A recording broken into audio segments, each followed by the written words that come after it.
নমস্কার, আপনাদের সবাইকে স্বাগত। আপনারা সবাই জানেন ভারতের জি20 বৈঠক হচ্ছে, বিভিন্ন দেশের রাষ্ট্রনেতারা এসেছে, আর বৈঠকে ভারত এক প্রকার ইতিহাস তৈরি করছে। সারা বিশ্ব বলেছে এর আগে এই রকম কোনোদিনও হয়নি। এ বিষয়ে ভারতীয় মেজর গৌরব আরিয়া কি বলেছেন শুনুন। और आज G20 की सारी जो मुख्य मीटिंग्स हुई है ना, मुख्य मीटिंग्स, बायलैटरल्स की बात नहीं कर रहा, मुख्य मीटिंग्स, वो बहुत भारी भरकम आज काम हुआ। लोग कह रहे हैं कि इससे सक्सेसफुल, इससे कामयाब G20 इतिहास में नहीं हुआ। और सिर्फ भारतीय नहीं, दुनिया में भारत का जयकारा हो रहा है इस वक्त। अब ये जो दिल्ली डिक्लेरेशन है, जिसके बारे में मीडिया कह रहा है ना कि अरे भाई साहब ये तो तीर मार दिया, अरे ऐसा डिक्लेरेशन, ये है क्या चक्कर है दिल्ली डिक्लेरेशन का? लोग इतने खुश हो रहे हैं। दोस्तों ऐसा है कि जियोपॉलिटिकल ना खिंचाव होते हैं। मेरे देश का जो इंटरेस्ट है वो दूसरे देश का तो नहीं है, और जो दूसरे देश का इंटरेस्ट है वो तीसरे देश का तो नहीं है, लेकिन बैठे सभी एक कमरे में हैं, बैठे सभी एक टेबल पे हैं, और सभी से हामी भरवानी कि भाई आप क्या समझते हैं उसके बारे में और आप क्या समझते हैं, ये सब कुछ बैक में सब कुछ करवाना और एक डिक्लेरेशन करवाना जिसमें 100% लोग ये बोले कि हाँ हम अग्री करते हैं जो आप लिख रहे हैं इसके ऊपर, हम उस पर साइन करने के लिए तैयार हैं। दोस्तों बहुत बड़ी चीज है, बड़ी मुश्किल से होता है ये, और भारत ने ये भी चमत्कार करके दिखा दिया। अब जो दिल्ली डिक्लेरेशन है वो तो है भाई 37 पेज लंबा, तो अगर मैं उसकी कहानी आपको सुनाऊंगा तो उसमें बहुत और बड़ा खूबसूरत डॉक्यूमेंट है। मैंने अभी भी कुछ उसके अंश पढ़े हैं और यहां पे कुछ पॉइंट्स निकाले हैं जो मैं आपके साथ शेयर करना चाहता हूं, जो कि दुनिया के लिए इंपॉर्टेंट है। नॉर्मली हम बात करते हैं नेशनल सिक्योरिटी की, जियोपॉलिटिक्स की, पाकिस्तान फलाना, चाइना, रशिया, यूक्रेन, डेन का। आज हम उन चीजों के बारे में इतनी बातें नहीं करेंगे दोस्तों, हम बात करेंगे दिल्ली डिक्लेरेशन के बारे में।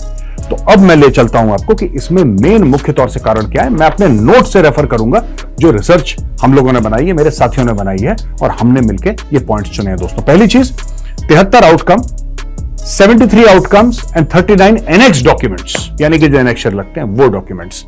टोटल कहने का मतलब है कि 112 आउटकम और प्रेसिडेंसी डॉक्यूमेंट्स बनी हैं, और कहते हैं कि 2 से लेकर 5 गुना काम हुआ है। जितनी पुरानी G20 की मीटिंग्स हुई थी उसमें इतना ज्यादा 5 गुना काम कर दिया इस वाली G20 ने। इतना कुछ काम हो गया है पिछले 2 दिनों में। ये जो बाइडेन साहब पहुंचे, उनके साथ खाना वाना खाया मोदी जी ने, डिनर पे बुलाया। मॉरिशस के प्रधानमंत्री पहुंचे, फिर एक और प्रधान, सबका मिला मिलू के पता नहीं 200 से ज्यादा मीटिंग्स हो गई दोस्तों, 200 से ज्यादा मीटिंग्स हो गई, और कितने बायलैटरल हो गए, कितना क्या हो गया यहां पे, और एंड में ये डॉक्यूमेंट निकला और सब लोग कहते हैं गुड। अच्छा, मैंने जब देखा गुड, मैंने बोला यार ये इट्स वेरी डिफिकल्ट, ये कोई आसान चीज नहीं है। बोलने में बड़ा आसान लगता है, हम तो हर रोज पहुंच जाते हैं कि दोस्तों आज चाणक्य डायलॉग्स आप देखिए, लेकिन ये देखिए क्या हुआ है कमाल का डॉक्यूमेंट। इसमें जो भारत के खास, जिसको कहते हैं ना फुटप्रिंट, पैरों के निशान, कि भारत यहां से गुजरा था, वो क्या क्या है मैं आपको पढ़ के बताता हूं दोस्तों। एक तो Deccan high level principal on food security की बात करी है कि भैया दुनिया में सबका पेट भरा होना चाहिए, सबको खाना मिलना चाहिए। तो इसके बारे में the Deccan high level principles, ये प्रिंसिपल्स हैं, ये G20 की जो कलेक्टिव रिस्पॉन्सिबिलिटी है रीइंफोर्स करता है, ठीक है, अक्रॉस ज्योग्राफीज। देखो सारी दुनिया में G20 वाले ये कहते हैं कि हाँ हम इस पे मेहनत करेंगे, हम इस पे काम करेंगे कि ये जो ग्लोबल फूड क्राइसिस है, फूड सिक्योरिटी क्या होती है कि कोई भी बंदा जो हो ना दोस्तों, ऐसा होता है कि भुखमरी बहुत ज्यादा है दुनिया में, और ग्लोबल साउथ जिसके लिए मोदी जी कह रहे हैं ना, मैं ग्लोबल साउथ की बात करूंगा, उन्होंने वादा करा था, कई बार हम रिएटरेट कर चुके हैं। मोदी जी ने बोला था I will talk about global south, मैं ग्लोबल साउथ की बात करूंगा, उन देशों का मैं आवाज बनूंगा जिनकी आवाज दुनिया सुनता ही नहीं। वो कहता है गरीब है यार, वहां पे सिविल वॉर हो रखा है, वहां पे एक दूसरे का गला काट रहे हैं लोग कह रहे हैं इनको छोड़ो यार, ये गरीब देश हैं, इनकी कोई बात सुनने की जरूरत नहीं है।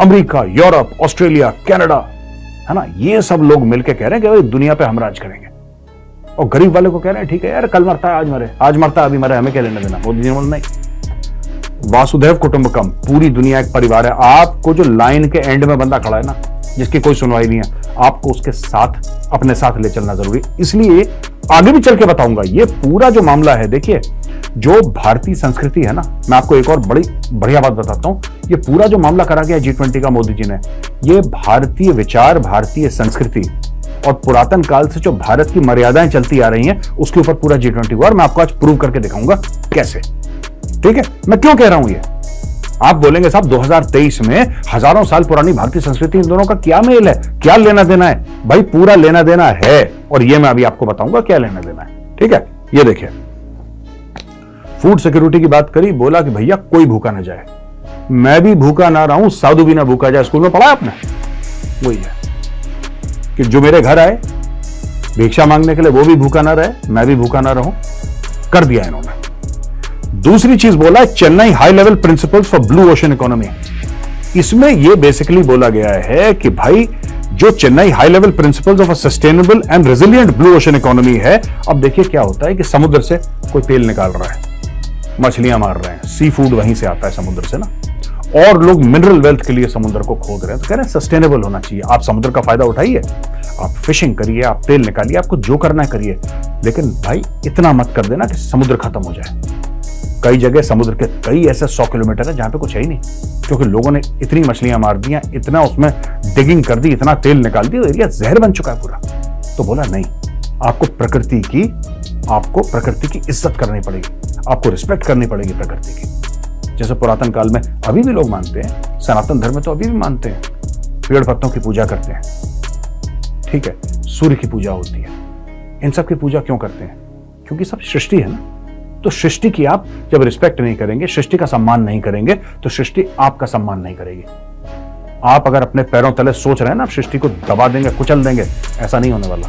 हाँ, सृष्टि को नुकसान पहुंचा सकते हैं, लेकिन सृष्टि आपको कुचलेगी, ये बात तय है।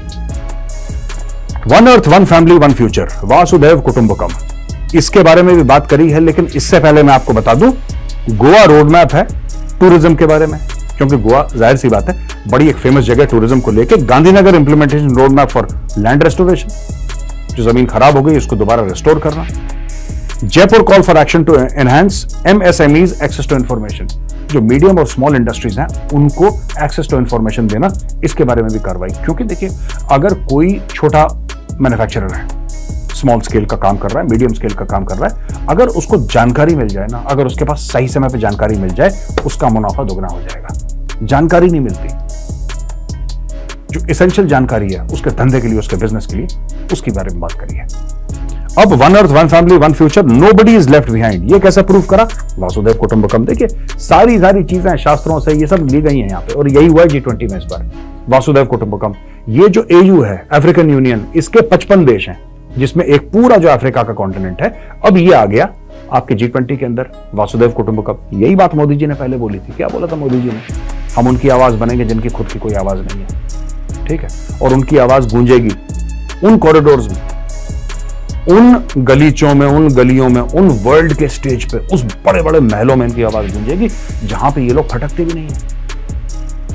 ये छोटे छोटे देश, कैमरून, कौन पूछ रहा है कोंगो को यार? किसने देखा है कोंगो को? कहां पे आ गया कोंगो? ठीक है, नायरोबी, कीनिया, ये थोड़े से जो शहर हैं, ये बड़े बड़े कीनिया, इसमें तो तेल है तो लोग सुन लेते हैं, थोड़ा बहुत सुन लेते हैं। तंजानिया, कौन सुन रहा है तंजानिया? युगांडा, कौन पूछ रहा है युगांडा? ऐसे 55 देश हैं जहां भुखमरी है, जहां पे मारकाट है, जहां पे वॉरलॉर्ड्स हैं, बड़े बड़े बाहुबली हैं, जिनकी हजारों की फौज है, रॉकेट लॉन्चर और AK-47 लेके गांव के गांव साफ कर देते हैं। और करवा कौन लड़ा है लड़ाई? ये लड़ाइयां करवा कौन रहा है? ये वेस्ट करवा रहा है, ये वेस्ट करवा रहा है। कभी हीरों के लिए, कभी जवाहरात के लिए, कभी तेल के लिए आपस में मारकाट करते रहो, अपना सामान लो। क्योंकि अगर ये अफ्रीकन को समझ में आ गई कि हमारा देश है, हमारी भूमि है, हमारी मिनरल वेल्थ है, ये खनिज पदार्थ हमारे हैं, तो वो अपने भलाई के लिए उसको इस्तेमाल करेंगे, और अपनी भलाई के लिए इस्तेमाल करेंगे तो भैया अंग्रेजों के पास तो जाएगा नहीं, साफ सीधी बात है। तो उनको आपस की मारकाट में लगा रखो। तो ये बोला है वासुदेव कुटुंबकम, बोला है कि आपको जितने भी 55 अफ्रीकन देश हैं उसमें से ज्यादातर बहुत से बहुत गरीब हैं। सहारा डेजर्ट तो वहीं पे अफ्रीका में, सब सहारन टाइप के जो लोग हैं ना, बहुत ही गरीब। सबको बोला है कि नहीं, आप और हम बराबर हैं। अगर भारत वर्ल्ड की 5th लार्जेस्ट इकोनॉमी है, भारत का 3.75 ट्रिलियन का GDP है, और भारत $600 बिलियन से ज्यादा उसके फॉरेन एक्सचेंज रिजर्व है, इसका मतलब ये नहीं कि हम भूल गए कि एक जमाने में हमारे साथ भी बुरा हुआ था, हमारी दौलत अंग्रेज लूट के चला गया, और उसके बाद हमने कितना सफर करा, कितना हमने झेला है इस देश ने। तो भारत ये नहीं भूला। जो आज वो देश झेल रहे हैं बाहर की ताकतों की वजह से, तो भारत उनको कह रहा है कि देखिए हम आपके भाई हैं, हमें अपना अतीत याद है, हमें पता है कि जब दर्द होता है तो कैसा लगता है। आप आइए टेबल पे हमारे साथ बैठिए, आप और हम बराबर हैं। भारत आपका बड़ा भाई नहीं है, हम दोनों बराबर के भाई हैं। ये मैसेज भारत ने दिया है। वासुदेव कुटुंबकम, the world is a family. जय हिंद, जय जवान, जय किसान।